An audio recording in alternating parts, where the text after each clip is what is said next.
네, 안녕하세요. 전쌤입니다. 자, 오늘은 비타민 E, 토코페롤에 대해서 알아보도록 하겠습니다.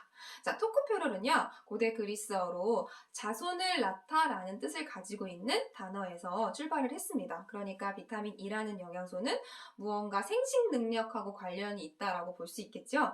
자, 비타민 E, 토코페롤은요, 종류가 4가지 정도가 있어요. 그래서 알파 토코페롤, 베타 토코페롤, 그 다음에 감마 토코페롤, 델타 토코페롤 이렇게 되어 있는데요. 자, 비타민 E는요, 구조가 지방산하고 비슷한데 앞에 이렇게 탄소 고리가 있어요. 그림은 제가 잘 못 그리지만. 그래서 여기 뒤에 탄소가 이렇게 있는데, 탄소가 13개까지 이렇게 붙어 있어요. 그래서 여기에 몇 번 탄소에 메틸기가 나오는지에 따라서 알파, 베타, 감마, 델타 이렇게 종류가 나눠지거든요. 근데 우리가 음식물로 섭취하는 비타민 E는 주로 알파 토코페롤이니까 그것만 기억을 해주시면 될 것 같아요.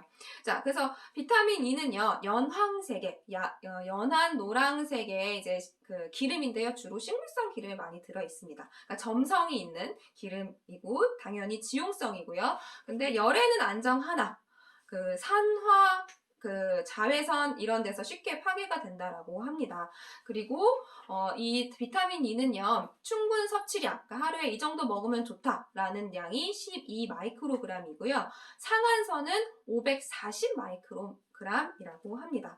그리고 얘는요, 식물성 기름에 많이 들어있고, 그다음에 아주 색깔이 진한 녹색 잎채소에 많이 들어있다라고 해요. 그래서 주로 음식으로 견과류, 아몬드와 같은 견과류에 비타민 E가 많이 들어있고요. 그 다음에 마가린이나 계란, 그리고 그 계란으로 만든 마요네즈에도 비타민 E가 들어있는데, 얘네들은 좀 다른 콜레스테롤이라든가 이런 게 좀 몸에 좋지 않은 것들이 들어있기 때문에 식물을 먹는 게 좀 더 좋겠죠. 그 다음에 얘는 지용성 영양소이기 때문에 다른 지용성 영양소의 소화 흡수 과정하고 똑같다고 보시면 돼요. 그래서 담즙에 의해서 유화가 된 다음에 소장에 있는 림프관을 통해 흡수가 되겠죠. 그래서 혈액 내에 비타민 E가 이제 이동하게 됐을 때 어떤 형태로 이동을 하게 되냐면요. 여러분 LDL이라고 들어봤죠? 자, 콜레스테롤인데 저밀도 콜레스테롤. 그래서 이 저밀도 콜레스테롤에 붙어서 이동을 하게 됩니다. 그리고 이 비타민 E는요, 지방 조직이나 세포막에 저장을 하고요. 간과 폐, 심장, 그리고 근육, 부신, 뇌에도 소량이 저장되어 있다고 합니다. 그리고 얘는 주로 소변이 아니라 대변으로 배설이 돼요. 그래서 콜레스테롤이 담즙으로 분비가 될 때 그때 남은 비타민 E가 같이 배설이 돼서 대변으로 나간다 이렇게 기억을 해주시면 좋을 것 같아요. 자, 비타민 E의 기능은 첫 번째 기능이자 가장 큰 기능은 뭐냐면 항산화 기능입니다.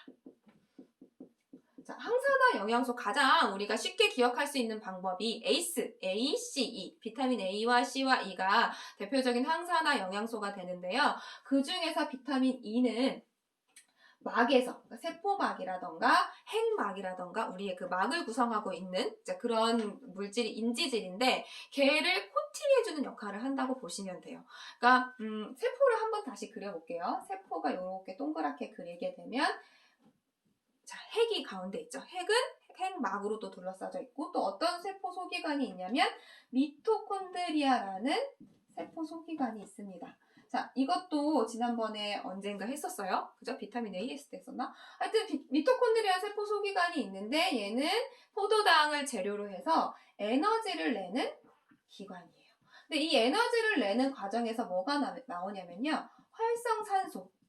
그죠? 그리고 얘보다 더 이제 산화력이 뛰어난 유리 라디칼이라는 아이들이 나와요. 그래서 그런 활성산소 같은 애들은 뭐를 공격하냐면 이 막을 공격을 합니다. 근데 이 막을 공격하지 못하게 막아주는 역할을 하는 게 비타민 E예요. 그죠?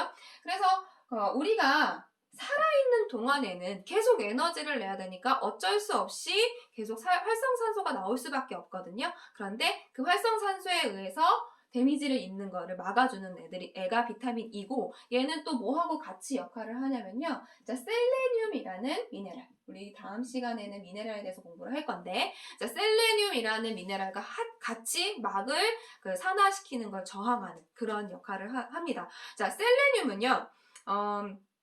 세포 내에 셀레늄이 충분하게 되면 비타민 E를 절약할 수가 있대요. 얘네들이 같이 이제 막이 산화되는 걸 방해하는 거니까, 방제하는 거니까. 그러니까 비타민 E 같은 경우에는 이 활성산소와 유리 라디칼이 막을 산화시키는 거를 막아주는 역할을 하고요. 셀레늄은 그 물질을 분해하는 역할을 한다고 합니다. 그러니까 얘네들이 이제 서로 유기적으로, 그죠? 그런 작용을 하게 되겠죠. 그리고 봐봐요. 세포막이 있고 여기 핵막이 있죠. 핵막도 막이잖아요. 얘를 만약에 이런 활성산소라던가 유리 라디칼이 공격을 하게 되면 DNA에 손상을 입게 되겠죠. 그러니까 그것도 되게 중요한데, 그래서 비타민 E는 이 핵막을 공격하는 것도 막아준다. 그러니까 DNA 손상이 일어나지 않게 지켜줄 수 있다. 이렇게 기억을 해주셔도 좋을 것 같아요. 그래서 이 비타민 E가 암을 예방하는, 암 발생을 막아주는 역할을 한다라고 이제 교과서에 나와 있습니다. 제가 하는 말은 제가 하고 있는 말이 아니야. 교과서에 나와 있는 말들이니까 자, 그렇게 기억을 해주시면 돼요. 그래서 DNA 세포막 공격하는 그런 아이들까지 막아준다. 그래서 비타민 E는 노화를 막고 암 발생을 막아준다. 이렇게 교과서에 나와 있습니다. 그죠? 그 다음에 두 번째 역할은 항산화 기능하고 연결되는 역할인데요. 우리가 탄수화물, 단백질, 지방 할 때요. 불포화 지방산이 있고 포화 지방산이 있었죠. 그래서 불포화 지방산은 결합을 할 수 있는 유연한 부분이 많은 아이들을 불포화 지방산이라고 했는데, 그 유연한 부분은 산화가 되기 쉬워요. 산소가 들어와서 이제 굳어지기 쉽기 때문에 쉽다는 얘기를 했죠. 근데 그 산화가 되지 않게 비타민 E가 방지해주는 역할을 합니다. 그래서 비타민 A와 오메가3 지방산을 보호해주는 역할을 한다. 이렇게 꼭 기억해 주시면 좋을 것 같고요. 그 다음에 세 번째는 또 뭐냐면요. 노화물질. 리보퓨신이라는, 이름은 크게 중요치 않습니다. 자, 리보퓨신이라는 물질이 노화물질인데요. 이 노화물질이 체내에 축적되는 거를 막아주는 역할을 한대요. 그리고 처음에 얘기를 했잖아요. 비타민 E는 자손을 낳는다라는 뜻을 가지고 있다고요. 그래서 생식에 아주 필요한 영양소가 된다고 합니다. 그래서 비타민 E가 부족하면요. 근데 부족해서 우리가 예를 들어 비타민 A가 부족하면 야맹증, 이렇게 부족증이 있었잖아요. 결핍증이 있었는데 비타민 E의 결핍증은 딱히 없대요. 딱히 없지만 부족하면 막이 손상을 받으니까 몸이 안 좋겠죠. 자, 근데 미숙아의 경우에는 비타민 E가 부족하게 되면요. 용혈성 빈혈에 걸릴 수가 있다고 합니다. 자, 용혈성 빈혈이란 건 뭐냐면요. 우리 몸에 산소를 운반해주는 적혈구가 있는데 그 적혈구의 막이 이 활성산소의 공격을 받아서 터지는 거예요. 그럼 당연히 산소가 운반이 안 되겠죠. 그래서 빈혈이 생기는, 그게 이제 용혈성 빈혈인데, 미숙아의 경우 비타민 E가 부족할 때 이런 용혈성 빈혈에 걸릴 수 있다고 합니다. 그리고 이제 미숙아뿐만 아니라 이거는 이제 사람 전체, 연령대 전체에 해당되는 건데요. 척추 망막을 포함하는 신경, 그리고 신경은 세포가요, 모양이 좀 이렇게 다르게 생겼잖아요. 이렇게 생겼거든요. 대충 그리면. 그러면 일반 세포, 동그랗게 그린 세포보다 신경세포는 뭐가 더 많냐면 막이 더 많아요. 그래서 우리 지방산 설명할 때도 얘기했었는데 뇌에는 단백질보다 지방이 더 많다라고 하죠. 왜냐면 세포막 자체가 인지질, 지질로 되어 있기 때문에. 그런데 막이 많으니까 또 뭐예요? 막을 공격을 더 많이 당하겠죠. 그러니까 얘가 비타민 E가 부족하게 되면 이 막의 손상을 받아서 신경계통의 기능이 감소하게 됩니다. 또한 신경이랑 세트로 근육계도 기능이 감소하게 된다고 하니까 비타민 E 충분히 드셔줘야 되겠죠. 그래서 신경 근육계 기능이 감소하게 되면요. 근육을 조절하고 그 다음에 반사, 뜨거운 걸 만지면 이렇게 된다거나 하는 이런 반사 능력을 상실하게 된다고 합니다. 그래서 더 결핍이 오래 지속되게 되면 시력에 손상을 입고요. 그 다음에 언어 구사 능력이 떨어진다라고 합니다. 그래서 갑자기 말이 잘 안 나와 이런 사람들은 비타민 E가 부족할 수 있겠죠.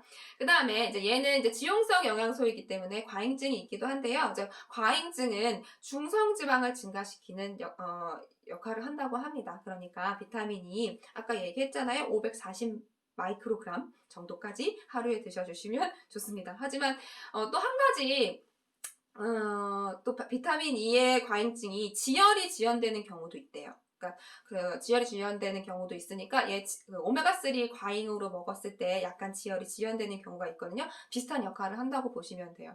근데 비타민 E도 마찬가지로 합성 비타민이 있고, 그죠? 천연 비타민이 있잖아요. 그래서 아까도 드리다시피 비타민 E도 진한 녹색 잎채소에 많이 들어있거든요. 그래서 녹차라던가 이런 것들을 많이 드시면 좋은데,